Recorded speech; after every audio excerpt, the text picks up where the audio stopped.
Fala, turminha, beleza, galera?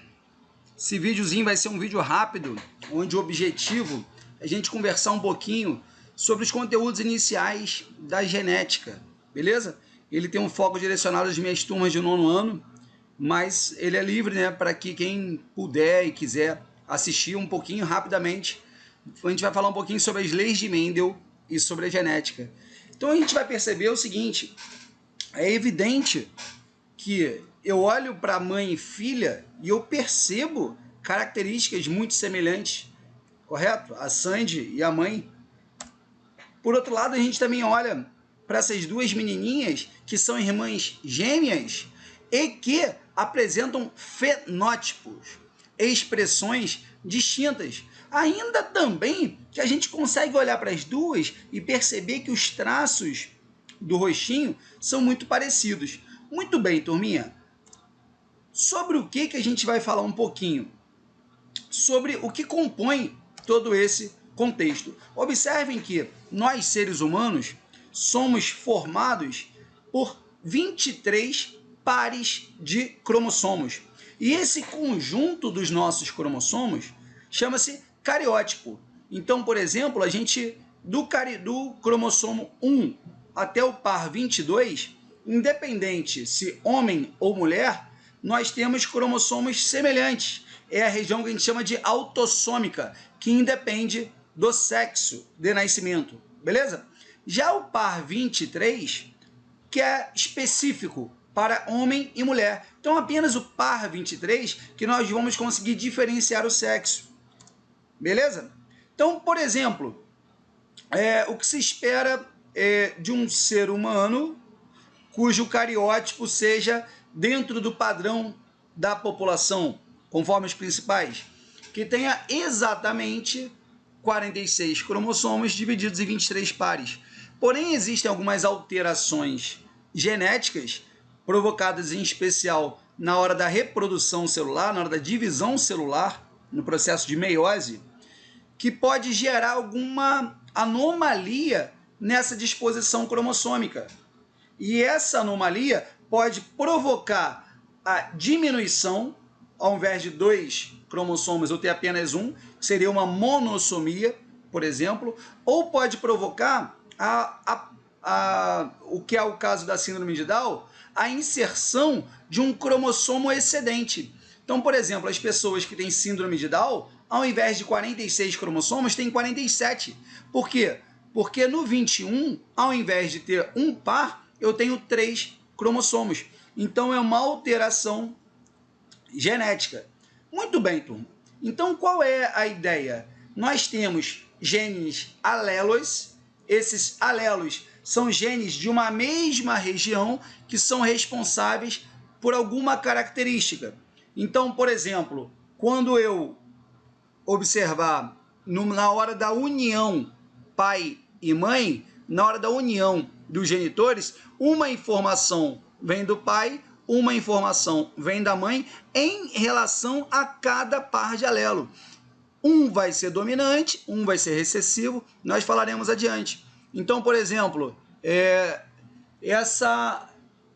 esse detalhezinho aqui da orelha, ó. Algumas pessoas têm a orelhinha mais soltinha, outras têm a orelha presa. Algumas pessoas têm o nariz arrebitado, outras não. Algumas pessoas, por exemplo, em relação à visão, têm problemas de miopia, outras não. E parte da miopia também vai ser hereditária. Então, as informações que a gente expressa têm a ver com a nossa composição.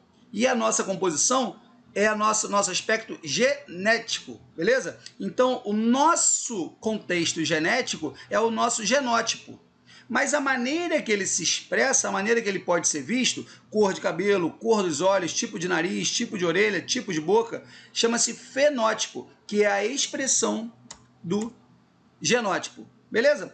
Percebam o seguinte: eu tenho genes dominantes, genes recessivos. O gene dominante, como o nome próprio já expressa, ele vai prevalecer sobre o gene recessivo. Então, eu tenho duas possibilidades do gene dominante. Quando um determinado par de alelos ele tem duas características dominantes, a gente fala que ele é homozigoto dominante. Já se ele tiver uma característica dominante e uma característica recessiva, ele tem um dominante e um recessivo, ele vai ser heterozigoto. Já se ele tiver os dois recessivos, ele também vai ser homozigoto, só que dessa vez homozigoto recessivo. Então percebam só aqui, ó, azão, azão, a letra maiúscula expressa o caráter dominante. Azinho, azinho, a letra minúscula expressa o caráter recessivo. Então eu tenho aqui um par de alelos homozigoto dominante, que é o azão, azão, na simbologia, e um par de alelo recessivo, azinho, azinho. Mas e aí, Filipão, se eu tiver azão e azinho, basta ter um caráter dominante que o fenótipo vai se expressar da maneira dominante. Beleza? Ou seja, todas as vezes que eu tiver apenas o caráter recessivo, ou seja, homozigoto recessivo, aí o fenótipo, a expressão do caráter vai ocorrer. Se não, se eu tiver azão, azão ou azão, azinho, que é o caso do heterozigoto, vai expressar o caráter dominante. Muito bem, mas aqueles pares de alelo? Então a gente pode falar que essa região cromossômica pode ser responsável pela cor dos olhos. Dependendo da combinação, da contribuição pai e mãe, vai expressar um fenótipo. Tipo sanguíneo, cor do cabelo, e aí eu tenho milhares de características que vão ser expressas por essas combinações do pai e da mãe. Por exemplo, eu posso falar que o cabelo escuro expressa caráter dominante. Azão, azão, cabelo em relação ao alelo responsável pela cor do cabelo. Azão, azão, cabelo escuro. Azão, azinho, cabelo escuro. Ah, mas quando que vai ter cabelo louro? Somente se for homozigoto recessivo. As combinações envolverão milhões de possibilidades. Então, para juntar aqueles 23 pares cromossômicos, a partir de uma informação do pai e uma informação da mãe, existem mais de 8 milhões de possibilidades. Isso é uma exponencial, tudo bem? Então, ó, o lobo da orelha, se for soltinho igual a minha, ó, é dominante. Se for aderente, se for a orelha presa ao rosto, vai ser caráter recessivo. E aí, várias características, queixo, nariz, dobrar ou não dobrar a língua, beleza? Isso é muito menos do que uma habilidade, é muito mais uma herança genética. Aí percebam só essas informações que é bem interessante da gente observar. Vamos supor que para uma determinada característica, que não importa agora que característica seja essa, a gente tem a seguinte contribuição. Ó. O pai é um heterozigoto e a mãe homozigota dominante. Pai heterozigoto e a mãe homozigota dominante. Quando eu combino essas possibilidades, o que a gente vai fazer? Como se fosse na matemática a propriedade distributiva. Eu tenho que combinar um alelo do pai com um alelo da mãe. Se eu tenho 2 alelos no pai e 2 na mãe, são 2 pares, então eu vou trocar todas as possibilidades. Eu vou gerar 4 distributivas aí. Percebam que algumas vão se repetir. Por quê? Eu tenho aqui, ó, azão, azão combinando com azão, azão. Então, ó, um dos filhos tem essa possibilidade de ser azão, azão. Eu tenho azão combinando com azão. De novo, esse aqui. Já quando esse alelo recessivo for combinar, azinho com azão, eu expresso sempre a letra maiúscula primeiro. Azinho com azão, eu expresso sempre a letra maiúscula primeiro. Então, percebam só. Quando eu combino um dominante homozigoto com um heterozigoto, todos os filhos vão ter caráter dominante. Então, a primeira geração, que é que eu vou chamar aqui ó, de F1 desse casal, todos os filhos terão caráter dominante. Por quê? Porque todos expressam a letra A maiúscula. Beleza? Mas e agora, se houver combinação entre essa geração para gerar a geração F2, a segunda geração? Percebam só que aqui eu tenho algumas possibilidades. Aqui eu posso formar azão, azão, azão, azinho e azinho, azinho. Eu posso combinar azinho, azinho. Então, uma das possibilidades desse casal seria, sim, o caráter recessivo. Mas de onde veio esse caráter recessivo? Veio lá do avô, Então, essa geração, eu vou dizer que ela entra em recesso. Essa informação, ela fica em recesso e predomina o caráter dominante. Beleza? Tudo bem? Então, aqui eu teria 3 possibilidades. Homozigoto dominante, heterozigoto e homozigoto recessivo. Tudo bem? Já aqui não, ó. Aqui eu não consigo gerar um homozigoto recessivo. Por quê? Porque se eu for considerar isso aqui pai e isso aqui mãe, só para a gente fazer uma analogia, a mãe nunca contribuirá com um alelo recessivo. Por isso, esta combinação só pode gerar caráter dominante. Ou azão, azão, ou azão, azinho. Beleza? E aí, galera, isso tem um fundamento, tem uma origem, tem uma base na lei de Mendel. E essa lei de Mendel a gente já conversou. Basicamente, qual vai ser a ideia dessa lei de Mendel? Qual vai ser a proposta, bem resumida, da lei de Mendel? Mendel cruzou ervilhas e ele percebeu que ao cruzar ervilhas puras amarelas com ervilhas puras verdes, a primeira geração só nascia ervilha amarela. Ele fez isso milhares e milhares de vezes. E a primeira geração, que ele chamou de geração F1, só nascia ervilha amarela. Porém, ao realizar a autofecundação, que as ervilhas podem realizar a autofecundação por terem os 2 órgãos, ó, androceu e gineceu. Então, a ervilha pode cruzar com ela mesma. Então, ao realizar a autofecundação da geração F1, o que observou-se? Que acontecia essa proporção. A cada 4 ervilhas, uma era verde, 3 eram amarela. Isso é uma observação experimental. E ele fez isso, conforme eu falei, milhares de vezes. A cada 4 ervilhas, uma era verde, 3 eram amarelas. E que conclusão Mendel chegou com esse procedimento? Ele percebeu que essa característica aqui, ela entra em recesso. Ela entra em recesso por uma geração, mas ela volta a se manifestar na geração seguinte. Por quê? Porque agora eu tenho, observem só, se eu for combinar um alelo da amarela com um alelo da verde, eu tenho um Vzão e o Vzinho. E a única possibilidade aqui é formar Vzão, Vzinho. Ou seja, a única possibilidade quando eu cruzo gerações puras, que são as gerações parentais puras, é formar heterozigoto.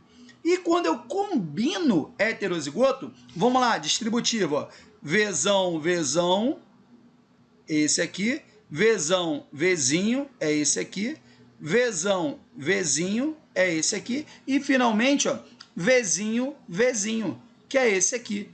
Então, de 4 possibilidades, uma será Vzinho, Vzinho, uma será homozigota recessiva, e essa homozigota recessiva vai expressar a cor verde, vai expressar o fenótipo verde. Essa é a primeira lei de Mendel. Então, segundo Mendel, só reforçando o que a gente acabou de falar, ó, na primeira geração, quando eu faço essa distribuição, todos serão amarelos. Já na segunda, eu consigo combinar azinho, azinho, gerando uma geraçãozinha, gerando um fenótipo da cor verde, 1 de 4, ou seja, 25% será verde, 75% será amarelo. Depois disso, o que Mendel fez? O que ficou conhecido por segunda lei de Mendel. Ele, além da cor, ele passou a avaliar outras características. Foram várias características. Em especial, se destaca a textura das ervilhas. E ele percebeu, mais ou menos pelas mesmas ideias de probabilidade, pelos números, pelos resultados das combinações, que as ervilhas lisas prevaleciam frente às ervilhas rugosas. Tinha mais ervilha lisa do que rugosa. O que o fez perceber que o caráter dominante é o caráter liso, enquanto o caráter recessivo foi o caráter rugoso, beleza? E ele também percebeu que pode combinar de maneira independente esses fatores. É uma questão de probabilidade. Então percebam só, imaginem só, se eu for combinar ervilhas que sejam completamente puras, amarelas e lisas, e completamente puras, verdes e rugosas, a minha geração F1 vai sair misturada. A gente já percebeu que quando eu combino gerações puras, que é o que a gente chama de geração parental, a primeira geração posterior, que é a geração F1, é uma geração heterozigota. E ao combinarmos geração heterozigota, vamos dizer que a letra A se refira à cor e a letra B se refira à textura. Vou repetir, a letra A se refere à cor e a letra B à textura. De tal modo que, quando tiver azão prevalecendo, a cor é amarela. Quando tiver azinho prevalecendo, a cor é verde. A letra B corresponde à textura. Então, quando eu tiver Bzão, a textura é lisa. E quando eu tiver Bzinho, a textura é rugosa. E olha o que ele observou, turminha. Ele observou o seguinte: ao autofecundar ervilhas da geração F1, que eram verdes e lisas, porém tiveram na sua geração anterior a contribuição de ervilhas verdes e rugosas, olha a proporção que acontecia. A proporção que ficou conhecida como 9331. 9331. Ou seja, a cada 16 ervilhas, 9 expressariam o fenótipo amarelo liso. Ó, quais são essas 9? Essas aqui, ó, 1, 2, 3, 4, 5, 6, 7, 8, 9. 3 amarelo rugoso. 3 seriam do fenótipo verde e liso, e apenas um verde e rugoso. Mas por que isso? Porque é necessário separar os gametas e observar todas as combinações possíveis. Então, quando eu separo os gametas aqui, ó, azão, azinho, bezão, bezinho, eu posso separar da seguinte maneira, ó, azão, bezão, azão, bezinho, azinho, bezão e azinho, bezinho. E a mesma coisa aqui na horizontal. Este quadro ficou conhecido como quadro de Pinet, que foi proposto por esse cientista. Ao unir esses gametas, ó, azão, bezão com azão, bezão, tudo é dominante. Ao unir azão, bezão com azão, bezinho, eu tenho azão, azão, bezão, bezinho. Todas as expressões serão dominantes. Só vai se expressar o caráter recessivo em homozigose recessiva. Por exemplo, essa combinação, ó, gerou azinho, azinho. Opa, azinho é o caráter recessivo para a cor. Portanto, a cor dessa ervilha vai ser verde. Aí a textura, bezão. Se a textura está maiúscula, quer dizer que a textura vai ser lisa, porque a lisa é a dominante. Aí, turminha, percebam só, isso aqui é uma proporção. Ou seja, a cada 16 ervilhas, uma será verde e rugosa, beleza? A cada 16 ervilhas, 3 serão verdes e lisas. Mas uma proporção é apenas uma referência. Se ao invés de 16 ervilhas eu tiver 16.000, as proporções serão multiplicadas por 1.000. Se ao invés de 16 ervilhas eu tiver 32 ervilhas, as proporções serão multiplicadas por 2. É um fator de aumento. Tudo bem? Então observe só essa questãozinha que foi uma questão da nossa prova. Observe essa questão que foi uma questão da nossa prova. Considere o cruzamento que resultou na produção de 1.200 ervilhas. Indique quantas dessas, de acordo com as probabilidades, seriam verdes e rugosas. Verdes e rugosas. Pessoal, a cada 16 ervilhas, umazinha é verde rugosa. Aqui está invertido, né? A cada 16 ervilhas, umazinha é verde e rugosa. Então, o que eu posso dizer? Ó, A cada 16, uma é verde ou rugosa. Só que se ao invés de 16, se eu tiver 1.200, eu vou fazer uma regrinha de 3 simples, beleza? Na regrinha de 3 simples, você já aprendeu que você faz a multiplicação cruzada. Mas eu quero te convidar para uma forma de resolver um pouco mais simples que isso, tá? E você fica à vontade, pode fazer a regra de 3 sempre também. Mas observe só. Regra de 3 faz parte da matéria da matemática chamada razão e proporção. Portanto, são frações equivalentes. Por isso que a gente fala assim, ó, 1 está para 16, assim como, ou seja, de forma equivalente, aqui x está para 1.200. 1 está para 16, assim como x está para 1.200. Portanto, 1 sobre 16 está na mesma proporção que x para 1.200. Portanto, 1.200 ele é um número de vezes fixo, constante, maior do que 16. Se eu pegar 1.200 e dividir por 16, 1.200 dividido por 16 dá 75. 1.200 dividido por 16 dá 75. Significa que 1.200 é 75 vezes maior do que 16. Portanto, o meu valor desconhecido x, ele vai ser 75 vezes maior do que 1. 75 vezes 1, é claro que dá 75. Vou repetir, galera. Fator de aumento. Fator de aumento. Se 1.200 é 75 vezes maior que 16, x será 75 vezes maior do que 1. Beleza? Não tenha preguiça de pensar, isso facilita a sua vida. Porém, se você quiser do método tradicional, basta você fazer a regrinha de 3, tá? 16 vezes x, 16x. 1 vezes 1.200 dá 1.200. 1.200 dividido por 16 vai dar 75. Beleza? Isso as ervilhas verdes e rugosas. Agora vamos pensar nas amarelas e rugosas. Ó. 1, 2, 3. As ervilhas amarelas e rugosas. Se eu tenho nas amarelas e rugosas 3 a cada 16, a cada 1.200 quanto eu vou ter? Beleza? Você já percebeu que o fator de aumento é 75. 1.200 é 16, é 75 vezes maior que 16. Então basta eu pegar esse número 3 aqui, ó, e multiplicar por 75. 75 vezes 3, 225. Beleza? Se você quiser do método tradicional, você vai fazer a regrinha de 3. 16 vezes x, 16x. 3 vezes 1.200, 3.600. 3.600 dividido por 16 dá 225 aqui, né? Tá errado. Ali vai dar, perdão, faltou editar, 225 ervilhas.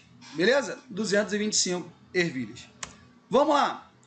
E as amarelas e lisas? Ó, amarelas e lisas. 1, 2, 3, 4, 5, 6, 7, 8, 9. Agora ficou sem graça. Porque se eu tenho 9 para 16, em 1.200 quanto eu vou ter? Eu pego esse 9 e multiplico por 75. Porque é 75 vezes mais. E isso vai dar 675. Ah, Filipão, eu quero a regrinha de 3. Você vai fazer a regrinha de 3.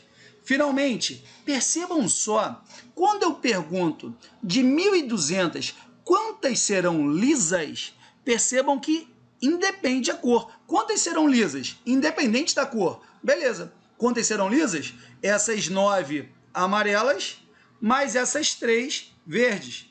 Eu tenho 9 amarelas e tenho 3 verdes. Portanto, eu tenho um total de 12 lisas.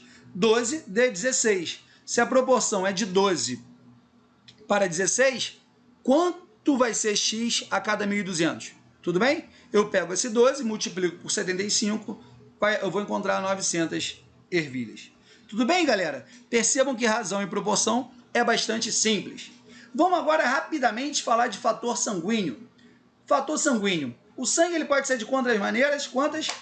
Exatamente, 4 maneiras. Ou A, ou B, ou AB, ou O. Vamos chamar o sangue A.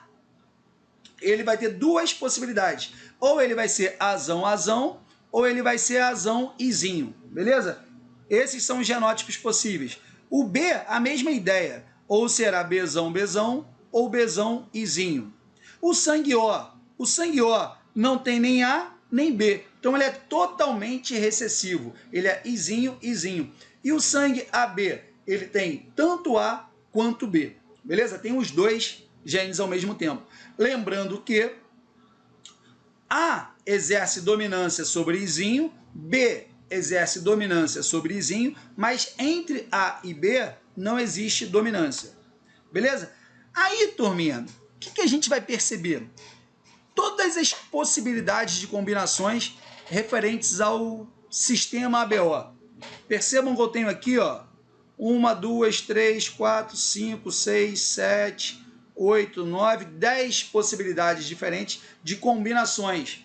Se o pai for AB e a mãe AB, pai AB e mãe A, pai AB e mãe B. E essas são as possibilidades. Percebam que eu tenho sempre uma contribuição do pai com uma contribuição da mãe, de tal modo que algumas circunstâncias interessantes podem acontecer. Por exemplo, essa aqui é uma situação muito curiosa.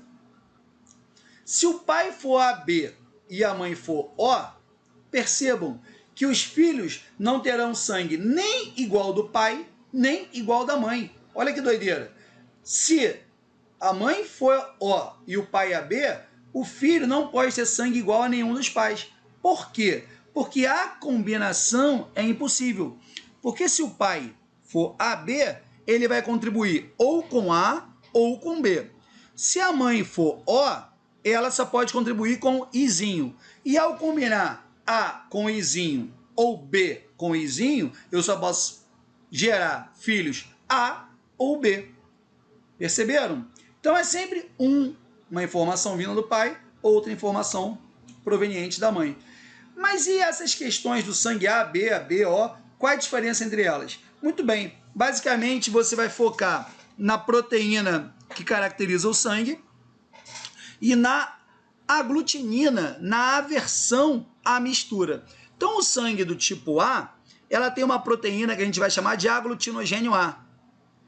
O sangue A rejeita o sangue B. Então tem a aglutinina, que é o anti-B, que rejeita o B, coagula o B. O sangue B é a mesma ideia, só que as letras opostas. O sangue B possui a proteína B, que é o aglutinogênio B, e rejeita o sangue A. Então coagula o sangue A, tem um anti-A. O sangue AB, ele tem tanto o aglutinogênio A quanto o aglutinogênio B. Portanto, ele possui os dois aglutinogênios e não rejeita nenhum tipo de sangue. Portanto, ele não tem aglutinina. Ele não tem rejeição. E o sangue O é derivado do zero. O sangue O, ele é um sangue que não tem nem a proteína A, nem a proteína B. Não tem aglutinogênio A, nem B. E por isso, ele rejeita tanto A quanto B. O sangue O, ele é um sangue que ele não pode receber doação de sangue, por isso, ele só pode doar. Beleza? Em relação ao fator RH, basicamente, qual é a restrição? Sangue positivo não pode doar para sangue negativo. Essa é a principal restrição. Sangue positivo não pode doar para sangue negativo. Percebam, portanto, que a AB é o receptor universal, enquanto o O é o doador universal. Então imaginem o seguinte probleminha, galera. Vamos lá.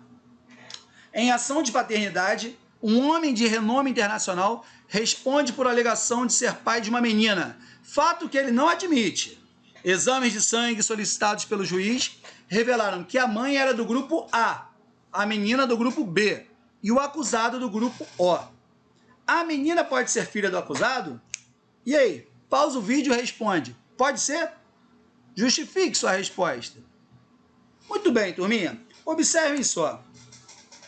Se o acusado de ser pai tem sangue O, ele é Izinho, Izinho. Se a mãe tem sangue A, tem duas possibilidades para o sangue A. Ou é Azão, Azão, ou é Azão, Izinho. Beleza? E se a menina tem sangue B, percebam só. A mãe não contribui com B. Então, quem contribuiu com B foi o pai. A ação é uma ação de paternidade. Não é uma ação de maternidade. provavelmente não existe dúvida de que a mãe é mãe. A dúvida é em relação ao pai. Muito bem. Se essa menina tem sangue B, essa herança B veio do pai dela. Mas se o acusado tem sangue O, ele não tem a contribuição B, porque O é Izinho, Izinho. Portanto, dessa vez não colou. Essa menina não é filha desse rapaz, desse homem de renome internacional. Observe ainda, considerando o sistema ABO, de tipagem sanguínea, o indivíduo 1 como receptor universal e os indivíduos 2 e 3 como doadores universais. Qual a probabilidade do indivíduo 4 não ser doador universal? Então, turminha, presta atenção, isso aí foi uma questão de prova, beleza? Questão 9 da prova. Observem só, turminha, considerando o sistema ABO, eu não estou considerando o fator RH, estou considerando o sistema ABO. Pelo sistema ABO, receptor universal é o AB, doador universal é o sangue O.